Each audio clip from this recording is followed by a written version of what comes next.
Ok, bon, je pense qu'on va commencer gentiment, puis les retardataires nous rejoindront. Donc, bonjour à tous, je suis ravie de vous accueillir, en tout cas virtuellement. Euh, Ça aurait été plus sympa, évidemment, de visu, mais c'est comme ça encore pour cette année. Donc, je suis Audrey Bélier, la conseillère académique pour la section de biologie. Donc, je m'occupe des étudiants qui sont en bachelor et en master de biologie à la faculté des sciences à l'Université de Genève. Et donc, je vais vous faire une petite présentation sur comment se déroulent les études en biologie à l'Université de Genève. Donc, je vais vous partager une présentation. Donc, en fait, je vais d'abord vous présenter, moi, la section de biologie un peu dans son ensemble. Et puis ensuite, on va évidemment s'intéresser plus en détail sur le cursus en biologie, donc bachelor. Et puis, je mentionnerai aussi un petit peu le master. Ensuite, on a une jeune chercheuse qui se joindra à nous, donc Marine Laporte, qui fera un zoom sur son propre domaine de recherche à la section de biologie. Et puis, on a une étudiante aussi en troisième année de bachelor, Louise Esteb, qui vous fera un petit retour sur son vécu en tant qu'étudiante. Et puis, à la fin, on prendra du temps pour vos questions. Donc, pourquoi étudier la biologie? C'est une vaste question. La biologie est une science fondamentale qui étudie donc comment les êtres vivants fonctionnent, se reproduisent, interagissent avec l'environnement et meurent. Donc c'est assez complet et assez vaste. Et on aime à dire, en tant que biologiste en tout cas, que finalement c'est la science la plus complexe parce qu'elle intègre toutes les autres. Donc ça, je vais essayer de vous le démontrer si vous n'en êtes pas forcément convaincu. La biologie est vraiment de plus en plus, en tout cas la biologie moderne, multidisciplinaire. Elle intègre vraiment les autres disciplines, les autres sciences, donc à la fois les mathématiques, la physique, la chimie, l'informatique, vraiment au quotidien pour les biologistes. Donc là, on a mis un exemple, par exemple, pour expliquer en fait la coloration à la fois de la peau des animaux, de l'apparition des écailles, des plumes et autres. Et en fait, tout ça, ça peut être modélisé par une équation très simple d'un mathématicien. En changeant juste quelques paramètres, on voit qu'en fait, en fonction de la concentration et du coefficient de diffusion d'un activateur et d'un inhibiteur, on va se retrouver avec des patterns très différents sur la surface de la peau ou des animaux. Donc là, vous voyez sur la droite, en fait, comment c'est modélisé.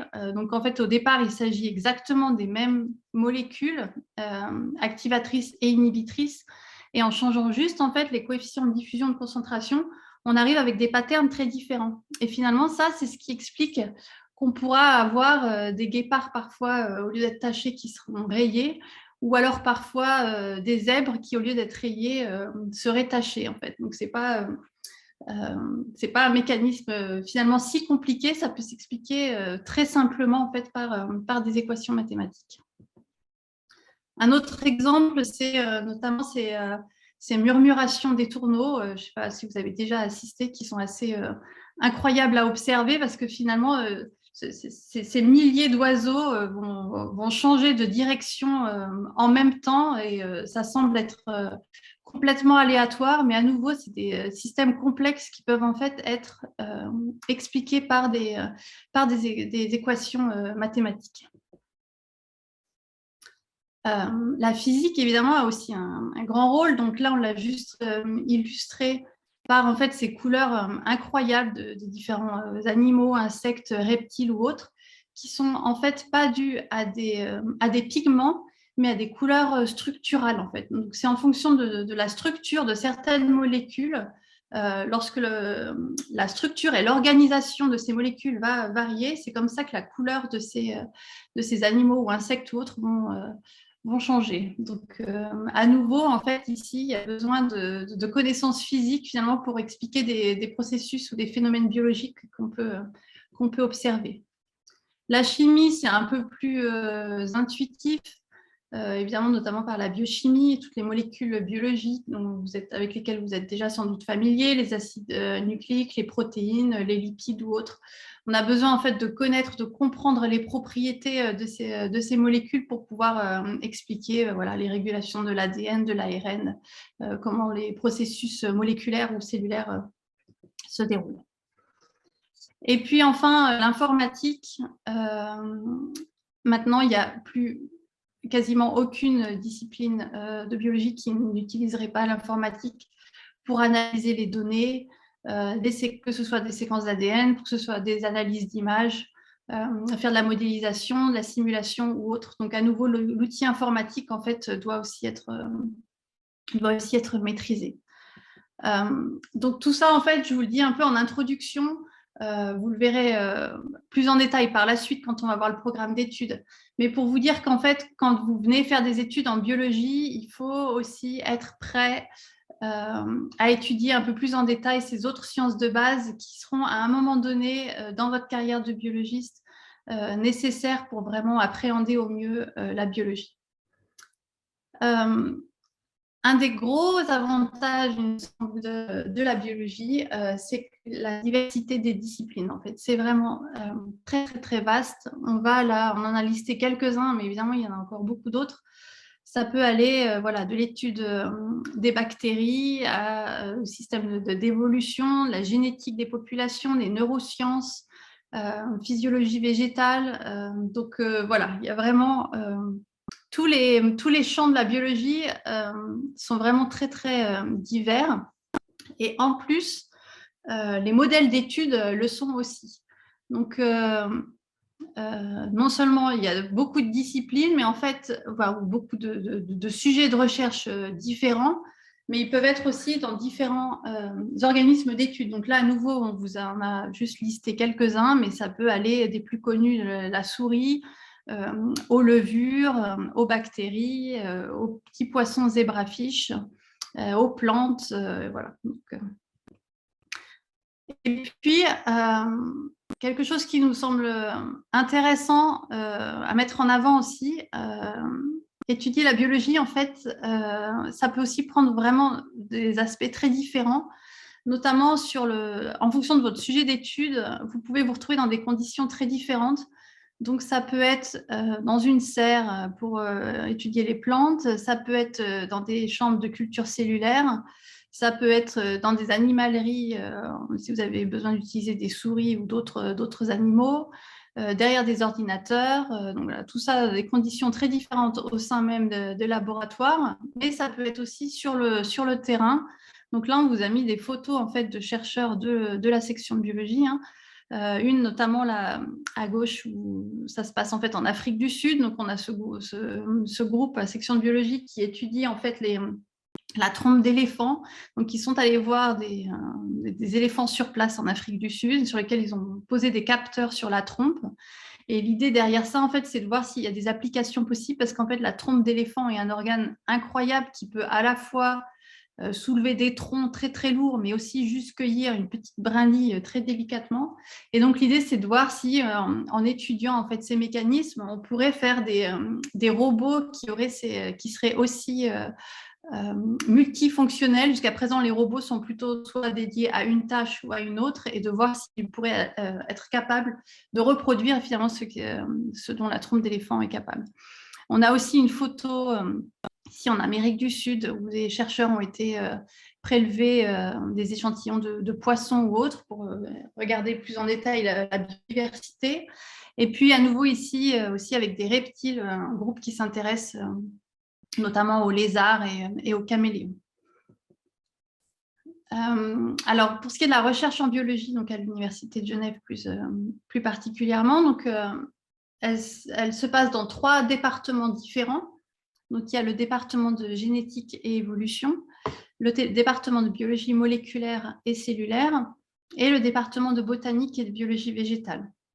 Donc, au sein de ces 3 départements, en fait, il y a 38 laboratoires de recherche et il y a 58 enseignants. Donc, les enseignants, en fait, au cours du bachelor et du master, sont en fait des personnes qui sont aussi chercheurs. Donc ça, c'est une grosse différence par rapport à vos enseignants actuels. En venant à l'université, vos enseignants sont en fait des enseignants chercheurs. Ici, le département de génétique et évolution, j'ai juste en fait illustré pour chacun des départements avec quelques photos pour que vous puissiez voir un petit peu que ce soit peut-être un petit peu plus concret. Donc là, il y a par exemple notamment un laboratoire à droite là, qui s'intéresse en fait à l'olfaction et donc qui a regardé ici, si vous voyez à droite, ces deux souris qui sont en présence d'un rat. Donc normalement, les souris, en fait, quand elles sentent la présence du rat, y compris s'il est endormi, elles restent à l'écart parce qu'elles le redoutent. Et puis en bas, en fait, on a un mutant donc, de ces récepteurs olfactifs qui finalement maintenant n'a plus aucune crainte pour ce rat endormi, bien que évidemment il dégage quand même des odeurs spécifiques du rat. On a aussi ici juste une petite illustration de ce laboratoire donc, qui s'intéresse au lézard osselé. Donc c'est un lézard dont les écailles en fait changent de couleur au cours de sa vie. Par un processus qui peut sembler aléatoire, mais en fait, il est possible de prédire la couleur des écailles. Et en fait, donc ici, ils ont étudié, ils ont pu modéliser ce changement de couleur d'écailles. Et puis en bas à gauche, on voit des photos en fait de neurones, notamment ces fameux neurones olfactifs. C'est juste pour vous montrer un petit peu la variété en fait des sujets de recherche. Donc ici, on a des illustrations pour les recherches qui sont faites au département de biologie moléculaire et cellulaire. Donc ici, évidemment, on va aller plus en détail au cœur de la cellule, comprendre plutôt la structure des cellules, des organites et autres. Donc le cliché à droite, d'ailleurs, est pris de travaux de Marine Laporte qui vous expliquera tout ça plus en détail tout à l'heure. Et puis, donc, le dernier département, c'est le département de botanique et de biologie végétale. Plusieurs groupes utilisent notamment le modèle d'étude de Arabidopsis thaliana que vous voyez à gauche. Certains groupes donc, ou étudient en tout cas la résistance des plantes aux rayons UV et puis d'autres aussi au processus de germination. Donc là, vous voyez en fait une graine en train de germer. Voilà. Donc ça, c'est juste un peu un aperçu assez rapide des recherches qui sont faites dans les laboratoires. Ça vous semble peut-être assez éloigné de vous, mais finalement, comme ce sont ces chercheurs qui vous donnent cours, ça vous donne un petit peu aussi une couleur de ce à quoi vont ressembler vos enseignements. Donc, l'enseignement en biologie chez nous, il faut être assez clair, c'est un enseignement qui est assez exigeant, qui est de qualité, en tout cas on l'estime, et personnalisé. Donc, les enseignants, comme je vous l'ai dit, ce seront donc les chercheurs qui vont évidemment vous transmettre les connaissances de base indispensables. Et en fait, le gros avantage de venir étudier à l'université, c'est que voilà, ce sont des chercheurs qui sont passionnés par leur recherche et qui finalement vous transmettent un peu aussi leur passion à travers leurs enseignements. Et puis l'idée, évidemment, c'est aussi de vous transmettre vraiment un esprit critique et d'ouverture face aux défis scientifiques, de pouvoir vous-même développer cet esprit critique. On a d'ailleurs un cours de bachelor qui est vraiment dédié à cela, biologie et société, où des thématiques telles que les OGM ou l'expérimentation animale et autres sont abordées pour vraiment former des scientifiques qui non seulement ont les connaissances de base en sciences, mais qui sont aussi sensibilisés à ces questions d'éthique et des défis sociétaux d'aujourd'hui. Pour un petit peu plus dans le détail vraiment de comment se passent les études en biologie, donc sur ce diagramme, en fait, vous voyez en bas première année. Donc c'est tous des cours obligatoires. Hein, vous n'avez pas le choix. C'est pas la carte pour la première année. Donc vous avez 3 gros cours de biologie. Et puis ensuite, le reste, c'est des enseignements en sciences de base, donc mathématiques, physique, chimie. Ensuite, à partir de la deuxième année, vous avez beaucoup moins de ces sciences de base, hormis celles qui vont être vraiment appliquées à la biologie. Donc, vous aurez des biostatistiques, donc les mathématiques appliquées à la biologie, et puis de la bioinfo et de la programmation pour l'aspect informatique. Et le reste, donc, c'est des cours de biologie qui vont couvrir plus ou moins tous les pans de la biologie. Donc, voilà, systématique, biodiversité, développement animal et végétal, génétique, biochimie et j'en passe. Et puis, vous aurez déjà la possibilité de prendre aussi quelques cours à choix libre. Donc ça peut même être des cours qui sont en dehors de la section de biologie, voire même en dehors de la faculté des sciences. Si vous êtes curieux pour des cours d'astronomie ou de physique ou de psychologie, vous aurez la possibilité dès la 2e année de prendre certains de ces cours. Et puis la 3e année, l'idée, c'est que vous aurez déjà une bonne idée de ce que recouvre la biologie, et donc vous aurez la possibilité, donc c'est tous ces cours en vert, parmi une liste de cours à choix restreint, de choisir en fait votre cursus un peu pour la 3e année, pour choisir plutôt uniquement les matières en biologie qui vous intéressent le plus. Donc, en 3e année, en fait, vous n'avez que 2 cours obligatoires, qui sont donc biologie moléculaire de la cellule et évolution. Et le reste, ce sera des cours à choix restreints pour que vous fassiez un petit peu en fonction du panel disponible, un cursus qui vous correspond au mieux. Et puis, à l'issue de ce bachelor, la plupart des étudiants poursuivent en master. S'arrêter juste après le bachelor, c'est assez limitant si vous envisagez à rentrer tout de suite dans le milieu professionnel. Hein. Il faut être clair là-dessus. Et notre bachelor en biologie, en fait, étant assez généraliste, contrairement à d'autres bachelors en biologie, il vous ouvre pas mal de portes. Donc, vous pouvez évidemment poursuivre un master en biologie qui est soit à l'Université de Genève, soit dans n'importe quelle autre université suisse ou européenne, ou même ailleurs dans le monde. Mais ça vous ouvre aussi des portes sur d'autres masters, tels que par exemple le master en neurosciences. Vous pouvez rejoindre des masters plus en sciences biomédicales, par exemple.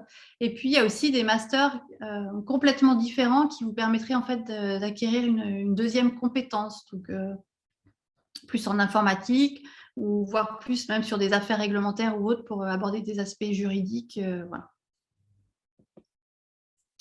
Donc, la première année, comme je vous l'ai dit, en fait, il y a à peu près 50% de cours qui sont en biologie. Et puis, le reste des cours, donc à peu près 50% sur les sciences de base, donc maths, physique, chimie générale et chimie organique. Donc, vraiment, dès la première année, enfin, essentiellement d'ailleurs la première année, vous avez quand même beaucoup de cours en sciences de base. Donc, on insiste un petit peu là-dessus parce que beaucoup d'étudiants viennent en biologie parce qu'ils aiment la biologie, ils sont intéressés autres, mais par contre, dans les autres sciences, ce n'est pas forcément leur fort et du coup, c'est assez compliqué pour eux de réussir la première année. Donc, je préfère que vous soyez tout de suite au clair là-dessus. Dès la première année, en fait, on a beaucoup de travaux pratiques. Bien que vous soyez très nombreux, en fait, on arrive à organiser les travaux pratiques dans les grandes salles de TP, voire même en petits groupes dans des laboratoires de recherche. Donc, dès la première année, en fait, vous êtes vraiment sensibilisé et familiarisé avec la vie en laboratoire, dans les laboratoires au sein de l'Université de Genève. Pour vous montrer à quoi ressemble un peu l'emploi du temps d'un étudiant en première année, mais vous voyez qu'en fait, c'est des plannings bien chargés. On pense des fois qu'en allant à l'université, ça va être un petit peu cool. En tout cas, ce n'est pas le cas chez nous en biologie. Les matinées sont plus ou moins réservées aux enseignements en auditoire. Et puis l'après-midi, c'est plutôt les TP. Alors, tous les après-midi ne sont pas pris parce qu'en général, vous êtes au moins par demi-groupe. Donc, en général, vous avez au moins 1 ou 2 après-midi libres. Mais voilà, vous voyez quand même que ça vous fait des semaines bien remplies. Seule la présence aux travaux pratiques est obligatoire. Donc, évidemment, si personne ne pointe sur votre présence en auditoire, mais évidemment, c'est très, très, très fortement conseillé de venir. Alors, pour ce qui est des examens et des conditions de réussite, En fait, vous avez plusieurs sessions d'examen. Donc, vous avez des cours au semestre d'automne, donc qui va de septembre à décembre, et puis janvier. Et puis, donc, vous avez une session d'examen à l'issue de ce semestre, donc en fin janvier. Et puis ensuite, vous avez des cours au semestre de printemps. Et donc, vous avez une session d'examen à la fin de ce semestre qui est donc au mois de juin. Et puis, si jamais vous échouez certains de vos examens, soit la session de janvier, soit la session de juin, vous avez une session de rattrapage qui a lieu fin août ou début septembre. Donc, en fait, vous avez 2 tentatives pour chacun de vos examens. Vous devez en fait avoir 4 à tous vos examens. Donc, chacune des disciplines que j'ai listées, vous devez tous les réussir. Vous n'êtes autorisé qu'à avoir une seule note entre 3 et 4 pour les cours hors biologie. Donc, tous les cours de biologie doivent être réussis. Et puis, pour les sciences de base, vous avez le droit à une note entre 3 et 4, pour autant que la moyenne générale soit de 4. Ensuite, pour la deuxième, alors la première année, oui, je ne vous ai pas dit, mais vous pouvez la redoubler en fait. Si jamais vous échouez à l'issue de la session de septembre, et pour autant que c'est votre première année à l'université, vous aurez la possibilité de la redoubler.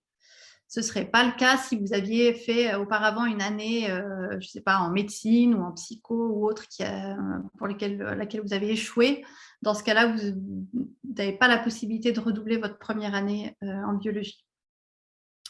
Donc ensuite, en deuxième et troisième année, donc la deuxième année, c'est un cursus vraiment généraliste, comme je vous ai dit, où on voit un peu la biologie dans tous ses aspects divers. Et puis la troisième année, c'est un peu plus à la carte selon vos aspirations. Il y a toujours beaucoup de travaux pratiques en deuxième et en troisième. Et puis, pour ce qui est de la troisième année, on encourage très fortement nos étudiants, qui le souhaitent évidemment, à participer en fait à des programmes de mobilité. Donc, c'est-à-dire partir faire une année d'études complètes ailleurs, soit dans une autre université suisse, en Europe ou bien même le reste du monde. Ça vous permet un peu de voir comment ça se passe ailleurs. C'est toujours des expériences extrêmement enrichissantes. Et donc, évidemment, vous devez valider vos examens quand vous êtes à l'étranger. Et puis, quand vous revenez, en fait, on vous accorde des équivalences et le titre obtenu, le diplôme obtenu, est évidemment le bachelor de l'Université de Genève, hein, même si vous avez passé une année à Harvard ou Cambridge ou autre, j'en passe. Il n'empêche que ça reste une année extrêmement enrichissante pour vous. Et donc, on encourage nos étudiants je pense que sur 60 étudiants en troisième, on a chaque année environ 10 étudiants qui partent à l'étranger. C'est évidemment pas une obligation, c'est comme vous le sentez. Voilà. Donc, si je veux résumer un petit peu pour ce qui est du bachelor en biologie, alors effectivement, j'insiste un peu là-dessus, je ne cherche pas à vous faire peur, mais c'est juste qu'autant que vous soyez au courant avant même de venir. Ça reste une formation assez exigeante. La première année, en fait, on a à peu près entre 50 et 60% de réussite. Ensuite, une fois que vous avez passé le cap de la première année, en général, la deuxième et la troisième année, il n'y a pas trop de soucis. Normalement, ça se passe assez bien, sauf exception. Mais voilà, donc c'est vraiment la première année qui est le gros morceau à réussir. C'est une formation, on pense en tout cas, assez motivante, notamment le fait justement que les enseignants soient des chercheurs. Voilà, en général, ils sont quand même assez enthousiastes et essaient de vous transmettre un enseignement vraiment de qualité. Et puis, le fait que vous ayez beaucoup de travaux pratiques, ça vous permet vraiment de voir directement les applications concrètes à ce que vous apprenez pendant les cours théoriques en auditoire. C'est une formation pluridisciplinaire, donc ça, je pense que j'ai bien insisté là-dessus, et qui ouvre sur de nombreuses perspectives. Alors, je vais juste faire brièvement le master en biologie, parce que comme je vous l'ai dit, s'arrêter au bachelor, c'est un peu compliqué. Donc, que vous ayez déjà en tête la possibilité éventuellement de poursuivre avec un master en biologie, mais évidemment, c'est aussi possible dans d'autres masters, hein, comme je l'ai dit. Donc, le master en biologie, en fait, c'est quelques cours, mais c'est surtout une grosse partie qui est dédiée à des travaux de recherche. Donc, vous faites un stage en laboratoire de 2 à 3 semestres où vous allez vraiment avoir un projet de recherche que vous aurez choisi en accord avec votre directeur de master, qui vous sera confié et donc auquel voilà, vous allez devoir faire des expériences pour répondre à des hypothèses, affiner des protocoles et puis rédiger un mémoire et une soutenance à l'issue de ça. Donc là, c'est vraiment un apprentissage de chercheur, en fait. Le master en biologie, c'est vraiment un gros travail pratique dans un groupe de recherche. Et puis, donc, vous avez la possibilité de vous spécialiser pendant ce master en fonction des domaines qui vous intéressent le plus. Donc là, j'en ai listé quelques-uns, de génétique, développement, évolution, biologie moléculaire et cellulaire ou sciences moléculaires du végétal, qui reprennent finalement un peu les 3 départements de la section de biologie. Donc, en fonction de là où vous allez faire votre travail de master, c'est comme ça que vous allez vous spécialiser. Mais vous pouvez aussi vous spécialiser davantage plutôt en bioinformatique ou voire en bidisciplinaire. Donc ça, c'est pour les étudiants notamment qui veulent faire de l'enseignement. Vous pouvez faire de l'enseignement avec uniquement un master en biologie, mais vous pouvez aussi faire un master bidisciplinaire qui vous permettra d'acquérir des crédits dans une deuxième discipline enseignable, donc par exemple maths, physique ou chimie. Donc voilà. Je vois qu'il y a des questions qui apparaissent, mais en fait, je ne les vois pas. Je les prendrai à la toute fin, parce qu'en fait, avec la présentation qui défile, je n'ai pas accès au chat. Puis de toute façon, ça me semble plus simple si je vous réponds aux questions à la fin. Donc, n'hésitez pas à les noter, hein, mais je les reprendrai plus tard. Ce travail de recherche, donc, il peut évidemment être fait au sein de la section de biologie, mais il peut aussi être fait dans d'autres institutions, notamment au centre médical universitaire, donc au CMU ou au HUG, pour les personnes qui seraient plutôt intéressées par la recherche médicale. Mais ça peut être aussi au Muséum d'histoire naturelle, au conservatoire ou au jardin botanique, ou encore en entreprise, en fait. Vous pouvez aller faire un travail de master, un projet de recherche dans une industrie pharmaceutique, par exemple, ou de biotechnologie ou autre, pour autant qu'ils aient un vrai service de recherche. Ça, c'est tout à fait possible aussi. Voilà. Et puis donc là, je vous ai détaillé un petit peu le master en biologie, mais comme je vous ai dit, donc vous avez d'autres possibilités à l'issue du bachelor de rejoindre des masters dans d'autres disciplines. Donc les débouchés assez classiques, en tout cas pour quelqu'un qui aurait fait un master et éventuellement même une thèse à l'issue de son master. Donc c'est la recherche fondamentale, donc que ce soit dans les universités, les hôpitaux ou autres, ou bien la recherche plus appliquée en rejoignant les industries à la fois pharmaceutiques, agroalimentaires, biotechnologie et autres. Mais il y a d'autres débouchés évidemment possibles. Vous pouvez rejoindre plutôt des professions plus liées au biomédical, à l'environnement évidemment, la criminologie, l'enseignement comme j'ai dit, le journalisme et ou la communication scientifique. Il y a vraiment beaucoup de débouchés, notamment certains auxquels on pense vraiment pas. On était notamment assez surpris par plusieurs étudiants en fait qui ont fini par travailler en fait dans des banques. Parce qu'en fait, les banques étaient à la recherche d'étudiants, enfin de professionnels en fait, qui pouvaient juger les dossiers déposés par des personnes qui voulaient monter des boîtes, des startups en biotech ou autres. Et donc, pour évaluer en fait la pertinence et la qualité de ces dossiers, ils avaient besoin de scientifiques qui étaient capables de les juger. Voilà. Donc, c'est juste un exemple un peu anecdotique, mais juste pour vous montrer que vraiment les débouchés peuvent être très variés. Alors, les prérequis pour entamer vos études en biologie, évidemment, il vous faut le niveau maturité. Une option supplémentaire ou complémentaire en biologie peut être un atout, mais ce n'est absolument pas indispensable. Ne pas être réticent à l'anglais. Donc, certains cours sont donnés en anglais, donc a priori pas en première année, mais déjà un petit peu en deuxième et encore plus en troisième. Puis alors en master, l'intégralité des cours sont donnés en anglais. Donc ça, c'est bien de vous familiariser dès à présent voilà, avec l'anglais. Et puis évidemment, le plus important, c'est d'être curieux, motivé et puis d'être prêt à fournir quand même une grosse charge de travail. Donc, je laisserai l'étudiante qui parlera après, Louise Estep, vous le confirmer ou pas, mais il me semble qu'a priori, voilà, voilà, elle a l'air d'acquiescer. Vous pouvez retrouver plus d'informations en fait, en allant sur le site de la biologie, biologie.unif.ch, qui est pour l'instant pas très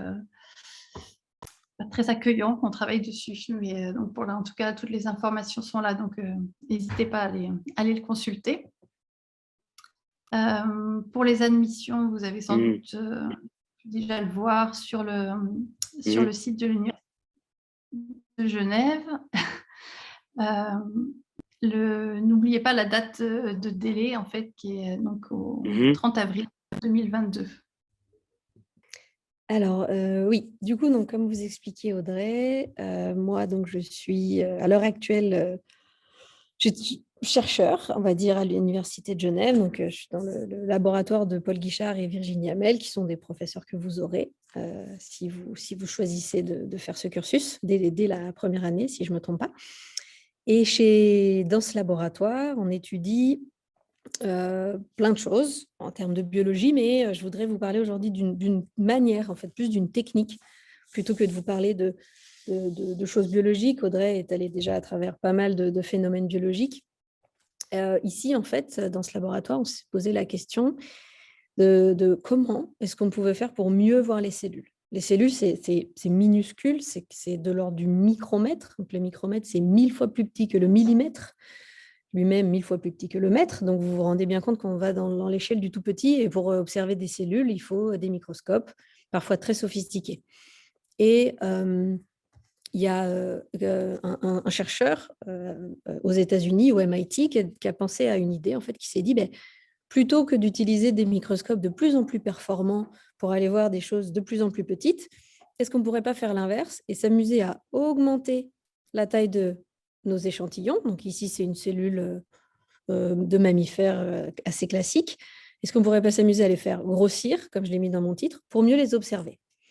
Et moi, tout le travail de mon post-doctorat que je fais ici dans le laboratoire de Paul et Virginie est en fait sur essayer de développer cette méthode ici pour observer des choses qu'on ne pouvait pas observer avant. Donc là, je vous montre une petite vidéo, j'espère que vous la voyez.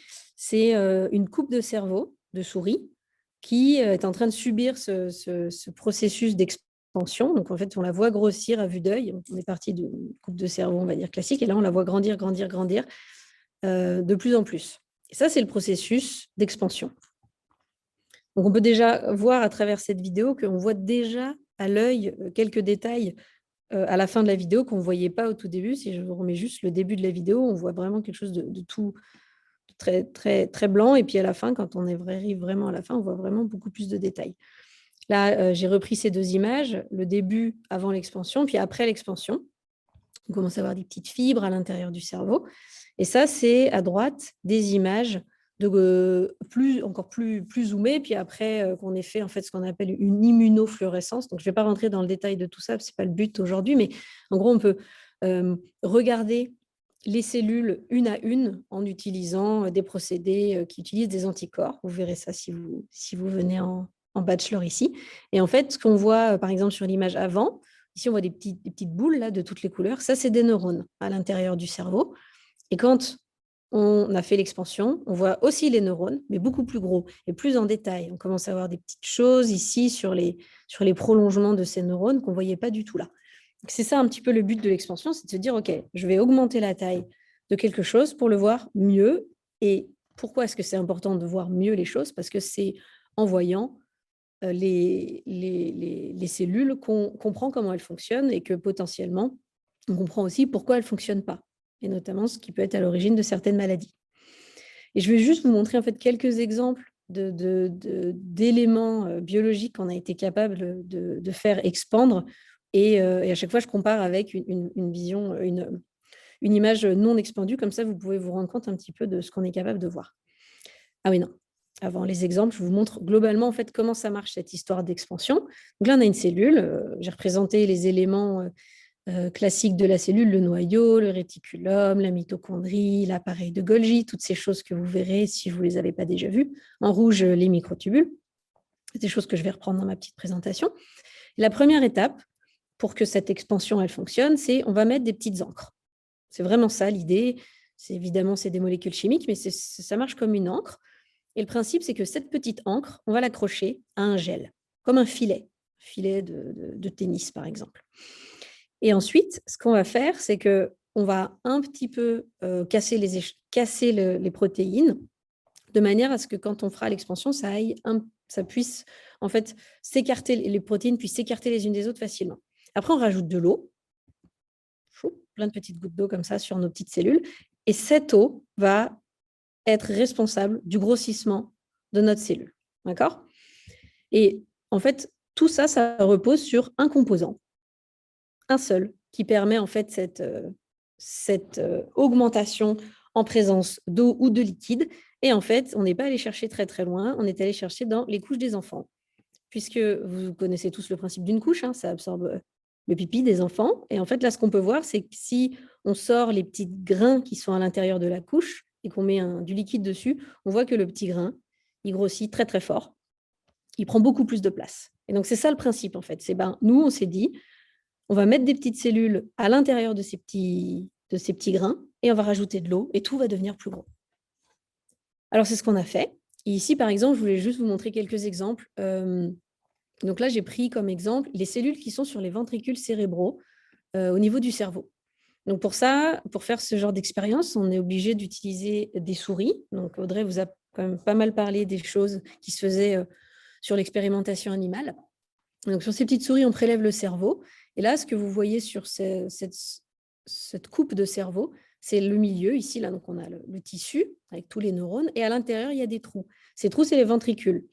Et les ventricules, ils sont très importants pour, en fait, à l'intérieur de ces ventricules, il y a du liquide, le liquide céphalorachidien, qui permet en fait de tenir le cerveau dans une couche de liquide de manière à ce que le cerveau ne vienne pas taper contre la boîte crânienne dès que vous faites un mouvement. C'est vraiment comme un petit coussinet de protection tout autour du cerveau.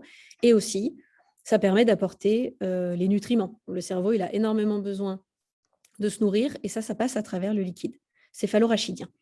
Et pour faire bouger les petits nutriments dans le liquide, à la surface des ventricules, il y a des petits cils.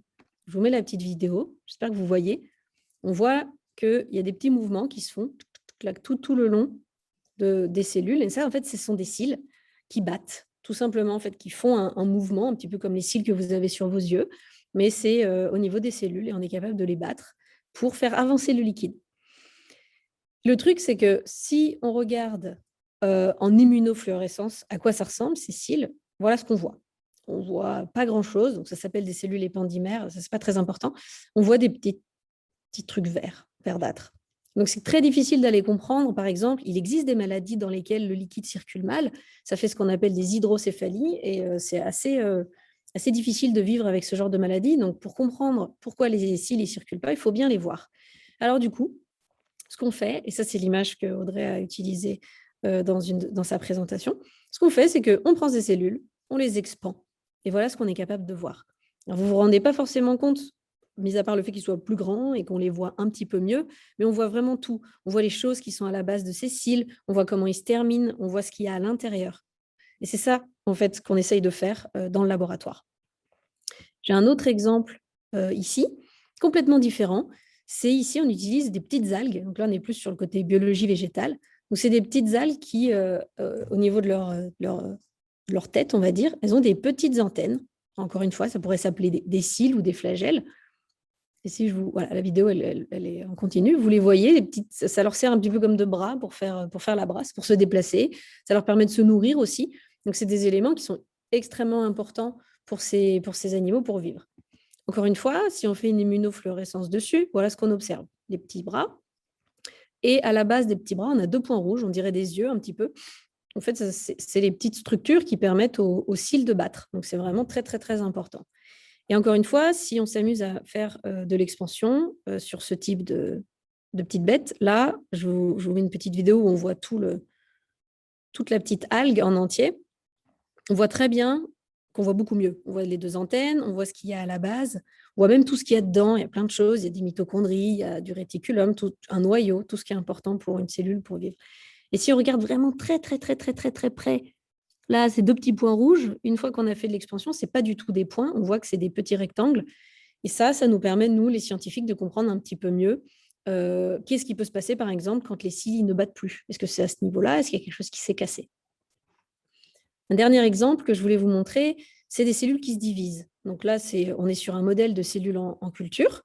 Vous savez que toutes les cellules sont capables de se diviser, c'est comme ça qu'on forme un corps, comme ça qu'on forme des organismes multicellulaires.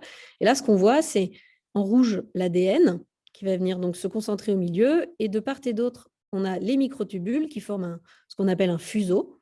Et les microtubules, ils vont venir s'accrocher à l'ADN, ils vont tirer dessus pour répartir l'ADN dans chaque future nouvelle cellule. Quand on fait une immunofluorescence, celle-ci est quand même plutôt jolie, on voit bien l'ADN au milieu, les petits microtubules ici en vert, et ici, en violet, en magenta, les 2 points d'ancrage, on va dire, des microtubules. Encore une fois, si on s'amuse à faire de l'expansion, donc je vous ai laissé la petite image exprès ici, pour regarder des cellules en mitose, enfin en division, je veux dire, on peut voir, encore une fois, que l'expansion, elle nous aide à mieux comprendre. Par exemple, si on regarde cette image, on voit ici, là, ici, on a les microtubules en noir, et au milieu, l'ADN en rouge, en rose. Et en fait, on voit ici tous les petits traits noirs. C'est les points d'ancrage des microtubules, à l'ADN. Donc, on gagne vraiment en compréhension. On pourrait imaginer que si les cellules se divisent mal, peut-être que les petits points, c'est parce qu'ils ne sont pas là. Là, je vous montre juste une autre image où on voit aussi les mitochondries, comment elles s'organisent autour des cellules en division. Et juste un dernier exemple, et après j'aurai terminé avec la partie scientifique. Quand on regarde, je vous expliquais que sur l'image, on voyait les petits points roses là, on ne voit pas grand-chose finalement. Après avoir fait une expansion, on se rend compte que ce n'est pas des petits vulgaires petits points, ils ont une structure bien particulière. Ça s'appelle des centrioles, et c'est le sujet d'étude principal du laboratoire de Paul et Virginie. Voilà, je ne rentre pas plus dans les détails. L'idée, c'est de faire une petite démonstration de ce qu'on est capable de voir quand on fait ça. Et comme je vous le disais au tout début, voilà, mieux voir les cellules, ça nous permet de mieux comprendre comment ça se passe quand elles ne vont pas bien. Maintenant, je voudrais juste terminer un petit peu sur une partie pas tellement scientifique, plus vous donner une petite idée de comment moi, j'en suis arrivée là, comment il va y avoir Louise qui va vous décrire la partie bachelor, et moi je vais vous dire en fait ce qui se passe un petit peu après. Comment est-ce qu'on en arrive à regarder des cellules avec des microscopes. Je voulais juste vous dire un petit peu mon parcours en quelques mots, et ça rejoint pas mal de choses qui ont été citées par Audrey. Moi, j'ai fait mon bachelor en biologie générale à Grenoble, comme vous pouvez voir ici sur le petit point rouge, et j'ai décidé d'aller faire une partie de mon master, pas intégralement, mais une partie de mon master à Londres, où j'ai étudié les neurosciences, et j'ai fait un stage là-bas qui m'a permis de regarder comment le système nerveux du poisson zèbre se développe. Après ce stage, j'ai décidé de revenir à Grenoble, où j'ai fini mon master par un autre stage, où j'ai regardé comment les neurones pouvaient mourir. Et après, j'ai démarré mon doctorat, toujours dans les spécialités neurosciences. J'ai regardé, je vous ai mis le titre de ce que j'ai fait, mais globalement, ce n'est pas très important. Simplement, de nouveau, je faisais des neurosciences. Je regardais le développement du cerveau et comment les neurones communiquent les uns avec les autres. Ensuite, je suis venue ici. C'est comme ça que j'ai rencontré Audrey. J'ai fait l'étude dans un premier temps. Donc, j'ai fait ce qu'on appelle un post-doctorat, un stage post-doctoral. Donc, c'est en gros des petits CD, des petits contrats à durée déterminée qui nous permettent d'acquérir de l'expérience après le doctorat. Parce que le doctorat, c'est le plus haut niveau d'études qu'on puisse avoir. Et ensuite, il faut travailler. On ne peut pas faire des études non plus toute la vie. Donc, ça, c'est en gros comme des petits boulots, le temps de vraiment trouver la voie qui nous plaît. Donc là, ici, j'ai continué de faire des neurosciences. Cette fois, j'ai regardé comment les mitochondries étaient importantes pour la communication des neurones. Puis, j'ai fait au même endroit. J'étais bien ici, je n'ai pas voulu m'en aller. Et j'ai fait un deuxième stage où là, j'ai complètement changé. Et donc, où je fais ce que je suis en train ce que je viens de vous expliquer. Tout ça pour dire quoi? Que voilà, ça, c'est un parcours, on va dire, qui est assez classique. J'ai fait mon bachelor, j'ai continué un master, j'ai fait une thèse et j'ai envie de continuer dans la recherche. Et je voudrais juste vous mettre en évidence toutes les questions que je me suis posées, qu'on m'a posées, qu'on va vous poser, que vous allez vous poser, et essayer de vous donner un petit peu une idée de comment moi j'y répondrai aujourd'hui après toute cette expérience. Il y avait notamment ce point crucial de l'étranger qu'Audrey a mentionné. C'est vrai que c'est extrêmement important de vous faire une expérience autre peut-être que celle où vous avez toujours grandi. Partir à l'étranger, je pense que c'est une belle expérience. Est-ce que c'est indispensable? Personnellement, je ne pense pas. On nous fait beaucoup peur dans le domaine de la recherche, si vous voulez faire carrière là-dedans, à nous dire l'étranger c'est important, la mobilité c'est important. Si vous n'êtes pas parti aux États-Unis ou en Afrique du Sud ou en Australie, on ne vous verra pas comme un chercheur digne de ce nom. Je pense que ce n'est pas vrai et il faut arrêter de se faire peur avec ça. La seule raison pour laquelle je pense que c'est important de partir à l'étranger si vous n'en avez pas envie, si vous en avez envie, il faut y aller, c'est peut-être pour l'anglais. Ce n'est pas indispensable, mais comme disait Audrey, je pense qu'il faut un minimum maîtriser un tout petit peu l'anglais, qui est la langue officielle de la recherche. Après, il y a pas mal de questions qu'on se pose. Comment je choisis mon laboratoire de thèse? Est-ce que je dois réfléchir stratégie? Est-ce que je dois en prendre un juste à côté? Est-ce que je dois partir? Je pense que le plus facile pour essayer de choisir un bon laboratoire de thèse, c'est d'avoir fait des stages avant. Essayez de faire un maximum de stages, prenez des expériences, discutez avec vos professeurs au cours du bachelor et du master pour comprendre un petit peu ce qu'ils font. Allez même les voir, si ne serait-ce qu'une demi-journée dans leur labo pour discuter avec eux. Vous avez la chance de faire vous aurez la chance de faire des TP en labo. Alors, il faut profiter de cette expérience, elle va beaucoup vous enrichir, elle vous permettra de savoir où aller et surtout si vous avez envie de faire une thèse. Est-ce qu'il faut garder tout le temps le même sujet? Est-ce qu'une fois qu'on a commencé quelque chose, il faut tout le temps garder le même sujet? On a tendance à nous faire un peu peur avec ça aussi quand on arrive à la fin de la thèse. Moi, je pense qu'il faut faire en tout cas ce qui vous semble bon. Là, ici, je n'ai pas beaucoup de réponses à donner. Moi, j'ai changé complètement après tout un parcours de neurosciences. J'ai complètement changé parce que j'avais le sentiment que j'avais envie de voir autre chose. Je ne pense pas que ce soit délétère.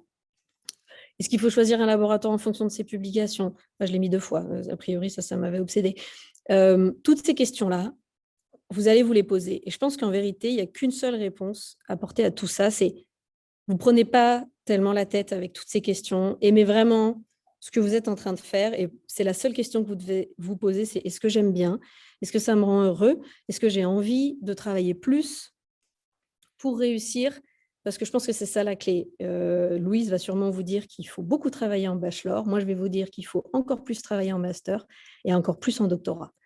Et que si vous n'aimez pas ce que vous faites, la charge de travail qui s'imposera à vous, elle sera difficile à accepter.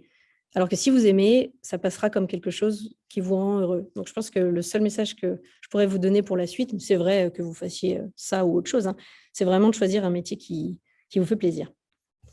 Du coup, je me présente, je m'appelle Louise Estelle, je suis en 2e année de bachelor de biologie, du coup, et je vais vous donner mon ressenti jusqu'à présent. Donc, je ne peux pas encore vous donner mon ressenti sur la 3e année, mais j'ai discuté avec quelques personnes et ça devrait aller. Du coup, en fait, moi, j'avais choisi la biologie personnellement parce que c'était au collège, quand j'ai pu en faire, c'était vraiment la matière enfin, pas qui me faisait vibrer, c'est peut-être un peu cliché de dire ça, mais c'était vraiment celle qui m'intéressait le plus. Et que quand j'étais en cours de biologie, j'étais vraiment, ça c'est vraiment très intéressant. Et en fait, je pense que j'ai vraiment choisi la biologie parce que c'est le sujet qui m'intéressait le plus et qui, justement, j'avais du plaisir à aller en cours. Et je pense que ça, c'est très important, justement, comme dans les 2 présentations, c'est justement faire quelque chose qui vous fait plaisir parce que vous allez vous donner beaucoup de votre temps, énormément de votre temps pour ça. Donc, si c'est quelque chose qui ne vous plaît pas et que vous n'aimez pas, c'est vraiment dommage de devoir investir autant de temps dans quelque chose qui vous plaira ou qui ne vous plaît pas forcément. Et aussi, j'ai choisi l'Université de Genève parce que déjà, j'ai grandi à Genève, mais aussi que c'est une très bonne université dans le monde. Et du coup, autant faire local si c'est bien. Et comme le disait Madame Bélier, je ne peux pas vous dire autre, désolée. La première année, c'est en effet une grande partie un tronc commun. Donc, il faut un peu s'accrocher si on est surtout là pour la biologie, ou en tout cas, il faut un peu aimer les autres matières parce que sinon, c'est un peu difficile, surtout aux examens, c'est beaucoup d'énergie, beaucoup de temps. Et même au cours de l'année, c'est beaucoup de temps, beaucoup d'énergie. Bon, après, on fait toujours la fête. C'est pas ça. Mais Néanmoins, c'est beaucoup de travail. Je pense que c'est beaucoup plus qu'au collège, pour être honnête, ou, au lycée, ou qu'au lycée. Donc, c'est vraiment important déjà de travailler tout le long de l'année, pas juste pour les examens. Après, ça dépend des gens comment leur manière de travail, mais je vous recommande très chaudement de travailler tout du long de l'année et pas juste travailler sur les examens. Mais néanmoins, ouais, la première année, c'est pas mal de troncs communs, donc vous avez meilleur temps d'être en tout cas bon travailleur si vous n'êtes pas forcément énormément intéressé dans les autres matières. Voilà. En deuxième année, l'horaire est assez chargé, mais il y a beaucoup plus de biologie, donc c'est assez plaisant. Et par exemple, moi, j'ai découvert que j'adorais la programmation. Je n'avais jamais fait de programmation de ma vie avant, mais j'ai dû en avoir dans mon cursus, et puis je me suis rendu compte que c'était vraiment trop, trop chouette. Donc aussi, le fait que ça soit pluridisciplinaire, ça vous permet de découvrir justement des choses où je ne pensais pas que j'allais apprécier. Et je me suis retrouvée à faire ça, et je pense que je vais diriger le futur de mon bachelor vers ça. Ce qui est quand même assez étonnant, parce que je ne pensais pas du tout aller vers ça en commençant mon bachelor. Et justement aussi, comme le disait Madame Bélier, en troisième année, on a beaucoup plus de cours à choix, ou des cours à choix libres ou cours à choix restreints, et on peut plus se spécialiser. Et justement, par exemple, je pense me spécialiser vers peut-être de l'informatique ou de la programmation, et peut-être même vers de l'archéologie, un peu combiner les deux. Et ça, c'est vraiment chouette. Et même si ces 3 ans sont très chargés, il y a toujours les TP qui, même si ça prend beaucoup de temps, ils sont assez plaisants.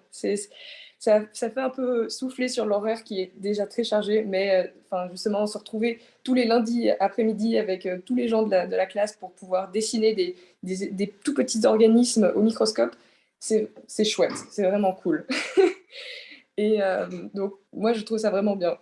Après, par exemple, ceux de physique sont un peu plus conséquents mentalement, mais on s'y fait, on s'y fait. Mais voilà, en tout cas, moi, j'ai beaucoup apprécié. Et en plus, il y a une bonne ambiance au sein des étudiants de bio, en tout cas sur ma volée. Je pense que dans les autres volées aussi.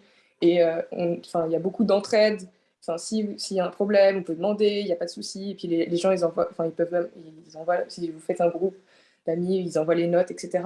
Il y a vraiment, le but, c'est que tout le monde passe. Il n'y a pas de, comme il n'y a pas comme en métis, de numerus clausus, je crois que c'est ça. Les gens, ils sont vraiment à tous céder. Et donc ça, c'est vraiment bien. Et puis, il y a une association d'élèves en biologie qui organise des activités tout du long de l'année. Et ça, c'est aussi très, très chouette. Et je regarde. Oui, je crois que c'est tout. C'est à peu près mon ressenti. En tout cas, les études en biologie, moi, je suis très contente. Et puis, c'est normal, moi aussi j'ai eu des doutes. Je me demandais si c'était vraiment ça, etc. J'ai aussi pas mal d'amis qui sont partis de la biologie, parce qu'on dit que c'est 60% de réussite en première année, mais c'est aussi, sur les 60%, je pense que c'est aussi, dans les 40% qui partent, c'est aussi parce qu'ils changent de voie. Par exemple, j'ai des amis qui sont allés en géographie ou en psychologie, mais ils avaient les notes, c'est juste que la biologie n'était peut-être pas ce qu'il leur fallait. Donc il ne faut pas aussi avoir peur de changer de faculté si on sent que c'est pas ça qui nous plaît, parce que ça serait dommage justement de passer autant de temps à faire quelque chose qui ne nous plaît pas. Voilà, merci beaucoup de m'avoir écouté. Parfait, super. Merci Louise, c'était très bien.